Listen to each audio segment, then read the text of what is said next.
I live alone with my daughter who's 11 years old, and a virtual stranger dropped by in our home unannounced. I looked by the camera and he was holding flowers and other stuff. So I figured this was just a dumb kid with my crush who thought he could woo an adult, but I asked him twice to please just leave and he wouldn't. Saying he just had to see me and that he needed to tell me how much he loves me. This included a gross comment about me being a single mom. I told him I was calling the cops, and that's when he bolted. Cops later came, took my statement and just circled around to make sure he wasn't still nearby. I specified that yes, he was just a kid, but I barely knew him and he had tracked down my house and wouldn't leave until threatened. He didn't commit a crime, but the cops still dropped by his parents' house to give him a warning about not leaving private property when told to. I didn't ask the cops to do that. They just took the info I gave. I called my sister to find out his last name and who his parents were and just related that to the cops since they were asking. I just wanted to make sure he was gone. That visit they did was on them. His mom called me and she first apologized on behalf of her son if he made me feel unsafe, but then told me I went way over the line by involving the cops and how teenage boys having crushes is nothing out of the ordinary. And how this could ruin his life, and I should have remembered he's just a kid. To top it off, my sister also told me I went over the top and how he's one of her son's good friends and that I should have called her when he wouldn't leave and she would have sorted it out. I went with my gut feeling and I don't regret it. Edit, I'm 31, John is 16, and since I keep being asked about ages and I forgot to include it originally, I'm adding it now. I found out who the parents were after what happened. I barely knew him.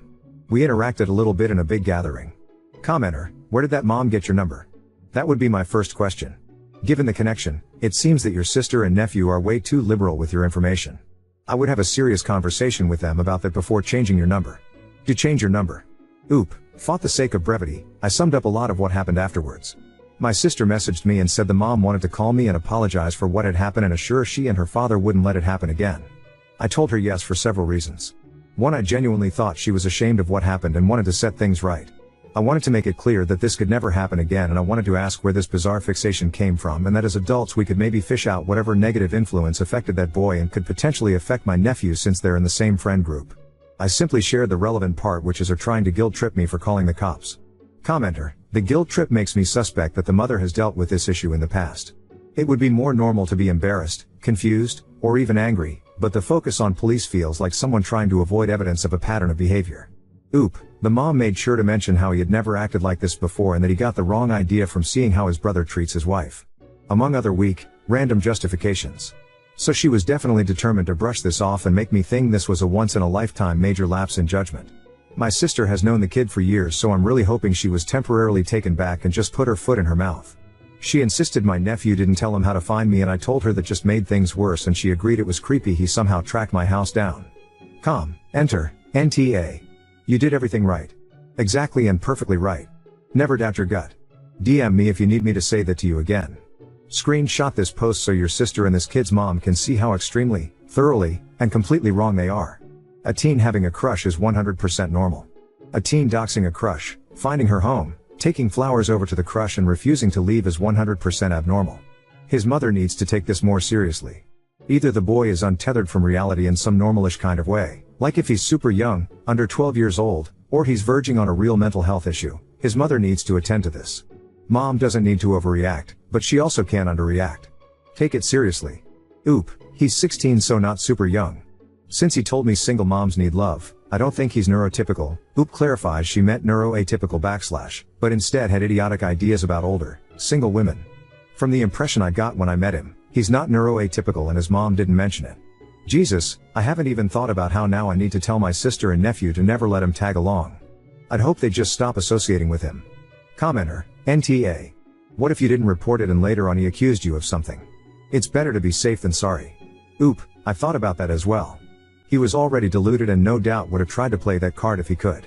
Haven't spoken with my nephew since the whole situation is so uncomfortable, but have spoken several times with my sister, who says he was shocked and then angry. To another commenter, angry / at his friend, or well, that's what my sister is telling me. Apparently they've been close for years and my sister gets along well with his parents. So I'm worried my sister and nephew have the blinders on because to them, he's a family friend. That's pretty basic due procedure. Yeah, it's a kid, but that makes it even more prudent to call law enforcement and not deal with him yourself. Update 1. So it turns out my nephew did give John my home address. My sister and my nephew stopped by my house and my sister basically brought him along so he could explain and apologize in person. John's mom complained to another one of the mommies in their group about how John's friends are the reason he did something inappropriate. My sister found out and got my nephew to confess. John apparently kept asking my nephew about me after the night I met him and told my nephew and their friends about his crush on me. My nephew and his friends egged him on to ask me out. One of their friends asked my nephew when was the last time I had a boyfriend. My nephew answered without thinking and said 2 years. Then their little group told John he had nothing to lose and how I'm probably wanting anybody to ask me out. My nephew emphasized how he didn't think John would actually do it and it was just a stupid dare, and how they kept pressuring him to just give out my address so John could drop some flowers. And how John stopping by my house was never talked about. My nephew kept saying sorry and how he didn't think this would turn into such a big deal. I was having none of that and let him have it, telling him how handing out my address without asking to people I don't know was putting me and my daughter in danger. How he's old enough to know better. And how stupid and thoughtless he acted. I told him he would never house sit for me again because God forbid another one of his friends put a stupid idea on his head, and that I can't really accept his apology because I don't even know if it's the truth. First, I was told he was shocked and angry at what John did, and now I'm being told this was all a stupid prank between boys. So I can't be sure on what to believe. When I was done with him, I asked my sister if she thought this time my nephew was telling the truth, and she said this time he was. I then pointed out that T.S. still didn't excuse John at all for trespassing and refusing to leave my house when told him to, so while I'm angry at my nephew for handing out my address, I still think there's something wrong with John. This time my sister didn't give me the boys will be boys crap and agreed and said she is bothered by how John's mom is still making excuses for him. I asked if at least now that kid has moved on and will leave me alone. My nephew said that from what he heard, John's dad put the fear of God into him, so he likely will never bother me again. He still asks about me, but my nephew has told him to drop it. So if nothing else, I can believe my nephew is angry at John for dragging him into this and getting him in trouble as well. So I don't think he's protecting his friend and trying to soften what happened. It's been over a month since I called the cops on John, so I find the timing of this is weird, and I feel both my sister and nephew know more, but at least I found out how that boy knew where to find him and that he likely won't try the same stunt twice. That's enough for me. Commenter, he's still friends with him? Oop, no, but from what I can tell my nephew is more angry at getting ratted out than what John did, which hurts. Commenter, as a man my opinion may not be worth a whole lot, but if I were you I'd never let your nephew near me again, and if your sister has the slightest problem with it, she can bugger right off as well. Family clearly doesn't mean crap to him, so he needs to be given the same treatment. Oop, already told my sister that. Not sure about the ever again part, but for now I want him nowhere close to me and my home. Thankfully it's not that big of a change since it's not like we hang out every week. Commenter, he still asks about me, that's worrying. Oop, I know, but by this point I have no reason to ever give that boy the benefit of the doubt if he ever gets near me. And he and his parents know that. He'll be risking arrest, restraining order, and getting the cops called on him with a much harsher report if he tries anything again. Commenter, does your daughter know this friend of nephew's is to be stayed away from? And if she sees him she needs to tell you immediately? Does she have a phone? If yes, I'd check it, and if you know his phone number block it on her phone. Hugs. Oop, yes, and thank you. Commenter, it's been way over a month since you called the cops on him. Your first post was 2 months ago, and in that post you said a few months ago you went out to dinner with them, and 2 weeks after that he showed up. If he's still asking about you this far out, that is really kinda creepy. I'm glad your nephew came clean, but it still wasn't cool of him to give out your address. And 16-year-old boys can be big and dangerous, it doesn't matter the age. His mom needs to quit making excuses for him. It's giving you vibes. Oop, it is, and I tried to ask why he keeps asking about me, and all my nephew could say were stupid teenage boy reasons that don't help at all. But the good thing about that is their friends know about it, my sister knows about it, his parents know about it, and apparently even some other people in their social circle know. So there will be no shock or surprise if he tries something again and I report him for stalking and harassment. Commenter, what are the stupid teenage boy reasons? Oop, finds me attractive, thinks I'm exotic because I'm part Romanian, which my sister and nephew are as well, and described me as a real woman. None of that is helpful, which is why I dismissed it. I still care about my nephew, so I am somewhat glad a giant spotlight has been shined on him and his group of friends and their problematic beliefs. Hopefully he'll learn and grow from this. Now on to second story.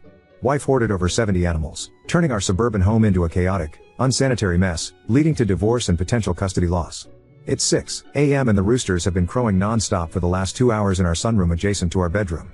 I'm now sitting in the basement as flies swarm around me, and I've given up swatting them because there's too many to bother. The basement is the area of the house with the least amount of flies. On top of the rooster noise is the cackle of male quail that reside in our living room.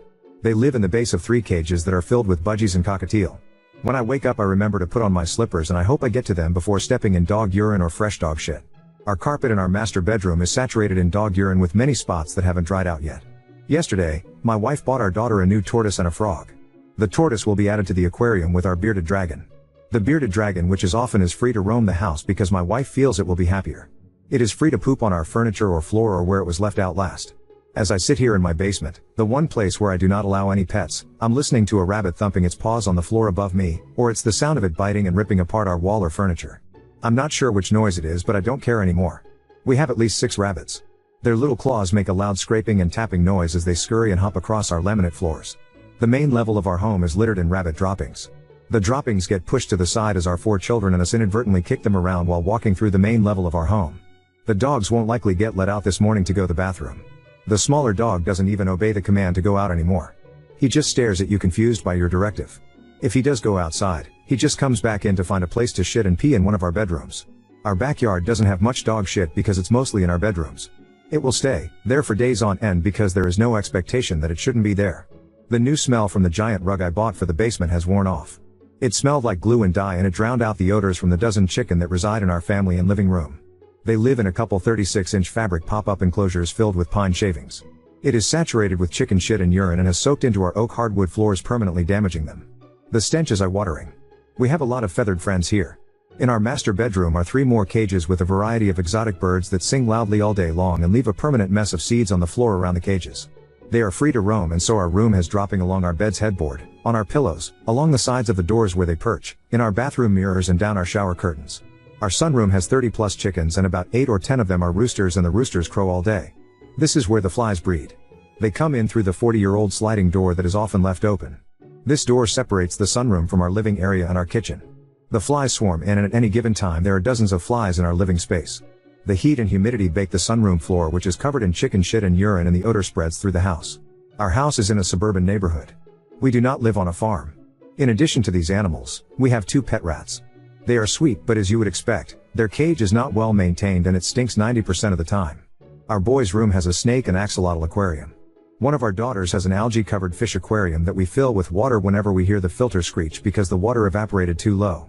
She also has an unkept cage with a hamster that is rarely played with. Right now I'm listening to the mice eat through the foam board insulation in my basement. I went to get rid of them, but it's challenging with all the access to feed throughout the house. They seem to be breeding and entering through the home at a faster pace than they can be exterminated. I am not a pet person, and this life is driving me nuts. My wife is a pet hoarder and has ADHD. Our backyard is a ghost town of quail cages from last year when she was really into quail breeding, and we had over 150 living in our backyard. Now there remains broken and half-built cages and mounds of shavings and wood chips that she intended to use as bedding. Scattered in random places in our backyard are household garbage bags of chicken shit. When you try to lift them, they fall apart because they weigh 30 to 40 pounds and the bags have deteriorated from the sun. When challenged, she seems to delight in the frustration it causes me because she is not happy in our marriage. It seems that accumulating animals is bringing her little bits of dopamine with each acquisition. I'm tired of living like this and I don't know what to do. Our children think this behavior is acceptable and they often chide at me for not being on board with the animals. They say I'm not a pet person. It's true that I'm actually not a pet person. But what we having going on here is irresponsible, unsanitary and illegal. This is pet cruelty and normalizing neglect of animals. Edit, people think this is a shit post, but it's real. I'm not uploading pics for privacy, but it's genuine. I wrote it in this style just to express everything because it's distressing and aggravating and I haven't expressed it to anyone. I'm seriously asking for advice. It slipped out of control. The amount of pushback from my wife when I address the problems creates a lot of tension and distresses the children. She just keeps bringing home animals. The last time I threatened to rehome the chickens that she was keeping in the house, she became extremely angry and combative. She rehomed them, but not after a slew of insults and claiming I was being totally unreasonable. Then she just slips back into the same behaviors because she never believed it was a problem in the first place.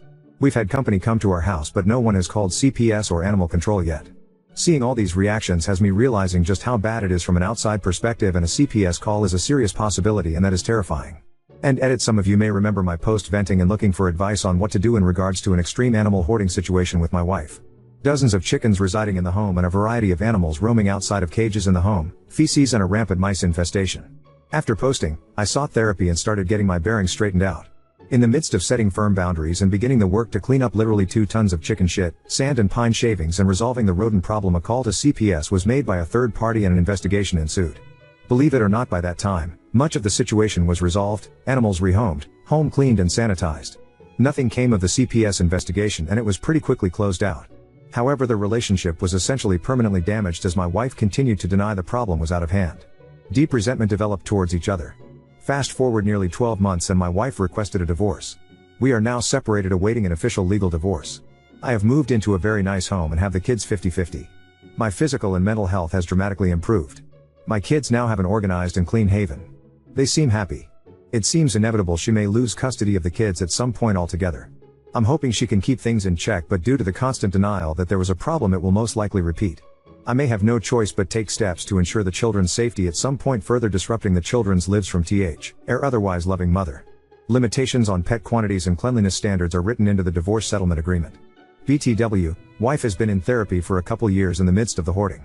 I guess you could say the therapist was either not savvy to the situation or enabling to an irresponsible level. I'm leaning towards the latter. She became more and more emboldened that I was causing her problems as opposed to looking inward. Her therapist seemed to fuel the delusions as far as I could tell. Update 1. My soon-to-be ex-wife has a bit of an animal obsession, but otherwise is a loving and attentive mother. We share 50-50 custody of 4 children. When we split up last year, I had worked really hard to get the house cleaned up, helped to rehome dozens of animals and eradicate a mice infestation before moving out. Since then, she has collected dozens of animals again, and the home reeks of animal urine. My oldest child has reported that the mice have returned. There is so much animal feed around the property and inside the home that wild mice have endless food supplies. The dogs are not potty trained, and every caged animal cannot be cleaned regularly enough to keep the odors at bay. When I got the kids for the week, all their belongings, clothing had the strongest pungent odor of dirt and urine. My home is clean and smells fresh, and the kids' belongings made my whole house stink. 2 of my kids are wearing the same clothes day and night for multiple days at a time. I called CPS based on my attorney's advice, and I feel awful about it. It feels and looks vindictive, even though that is not my intent. I feel like garbage and like I'm betraying my kids' mom's trust. I want to co-parent amicably, and I feel like this will take away from that. At the same time, she has a problem that is interfering with raising our children in a safe and sanitary environment. Also, my kids love having all the animals. Granted, they love them, but they don't recognize the amount of time and cost to properly care for them. They just like the excitement of having a bunch of pets/animals. This is going to also strain my relationship with the kids to a degree. They don't realize that 1. The animals cannot possibly be cared for adequately. 2. That they are going to school stinking to high heaven. 3. That the home is a health concern for them. 4. They see me as the mean dad that wants to take away all their precious animals, which are a part of the family. Part of me is just scared of my STBXW. Like actually afraid for my safety, lol. I don't know if she knows yet, and part of me wants to go over to her house and help her again clean up and tell her again to rehome the animals. I know this is not realistic, as it was the primary source of our arguing in our home when we were together. I told her before moving out that I would always expect that her home be sanitary and not overrun by pets again, but that I would be amicable and fair in our divorce process. Now it just feels like I'm being petty in the process of a difficult divorce, even though logically it's not true, but I can't help shake a yucky feeling about calling CPS.